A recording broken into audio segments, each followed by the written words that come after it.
Pereira au sol, il le noie. Il le noie. Moi, je pense qu'il le noie. Salut, Abdel de Blade Medjedou.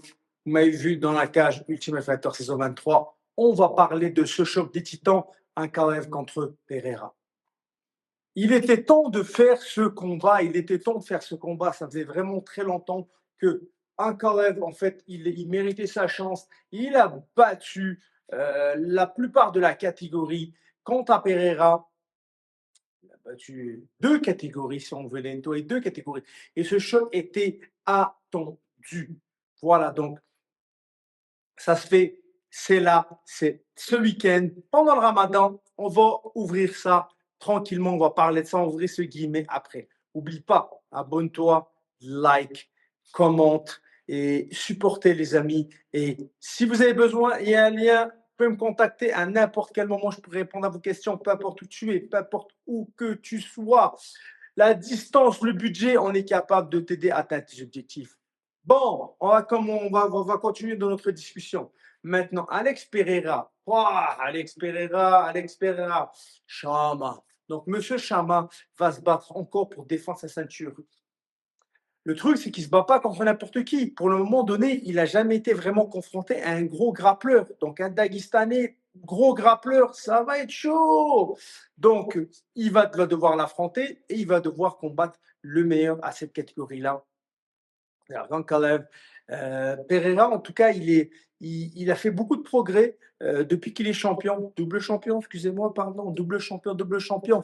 Et donc, il a fait vraiment beaucoup de progrès. Et ce qui se passe, c'est que là, il est obligé, il ne peut pas contourner. Bien sûr, un combat contre Aspinall ou Jones aurait été quelque chose de, même Jones aurait été quelque chose de plus rêveur, mais il est obligé quand même de se soumettre à ses obligations de défendre cette ceinture des 205 livres, 93 kilos. Il est obligé de la défendre, donc il va la défendre. Ankalev, 13 victoires consécutives à l'UFC. Je vous laisse la digérer. 13 victoires consécutives à l'UFC. C'est incroyable. Maintenant, c'est vrai qu'il y avait des combats où il a nettoyé les gars, comme par exemple Johnny Walker, et qu'il a nettoyé les gars, il les a défoncés. Et comme il y a eu des victoires où, contre Rakik, où on était un peu déçu de la performance, on s'attendait à mieux, etc. Donc il peut être quand même très, très, très, très surprenant. Mais là, on a quelqu'un qui a un gros knockout power phénoménal. Pereira qui peut te mettre KO, mais avec le facteur vent, tonton.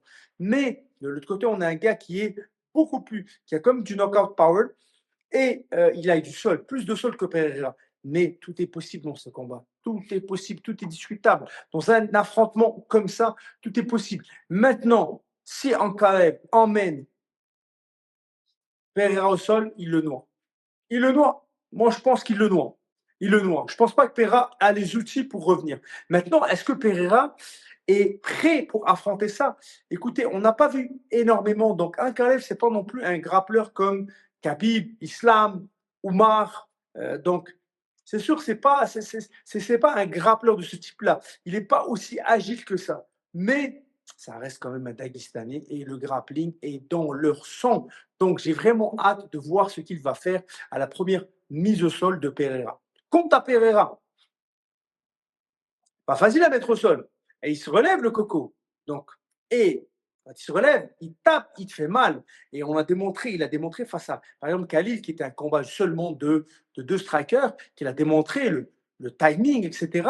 Et comment il était capable de revenir et puis d'être plus aiguiser ses timings, aiguiser en fait ses connaissances, ses entrées, aiguiser sa démolition au fur et à mesure des rounds. Mais est-ce qu'il ne va pas être trop fatigué? Est-ce qu'un Kalev va le noyer au sol tellement que ça va être compliqué? Donc, c'est vraiment toutes ces questions qu'on va savoir ce samedi. C'est sûr que, regardez, un KO, c'est possible, puisque même un KO, Pereira a déjà été à plusieurs reprises en fait sonné, touché par des adversaires. Toutefois, ce n'est pas des Adesanya. Un KO, ce n'est pas Adesanya. D'accord? Ce n'est pas Kali Rountree. D'accord? Donc, le timing, ce n'est pas un pur striker non plus. Donc, ça se discute. Maintenant, moi, vous le voulez mon avis, ou Pereira ne peut pas gagner par points. Ça, c'est sûr, certain. Donc, ça va être un combat, en fait, à directement, pas à la décision. Je ne pense pas qu'il y aura une soumission non plus. Ça va être un KO de l'un ou de l'autre. Je peux dire une soumission, mais s'il y a une soumission, ben, c'est un KO, mais même là, ce ne sera pas facile. Il y aura un KO. Je vous dirais que même 60%, 60-40, 60% Pereira par KO, 40% Karev par KO. Tout est possible, tout est possible, tout est possible. Maintenant, les amis, parlons de pourquoi il combat Pereira, pardon, un Karev en plein mois du Ramadan. Ça, c'est chaud. Ça, c'est vraiment chaud, les amis. Parce qu'un combattant qui combat pendant le Ramadan est faible. On ne boit pas, on ne mange pas durant le jour. C'est complexe pour nous de nous battre. Je l'ai fait. C'est très complexe.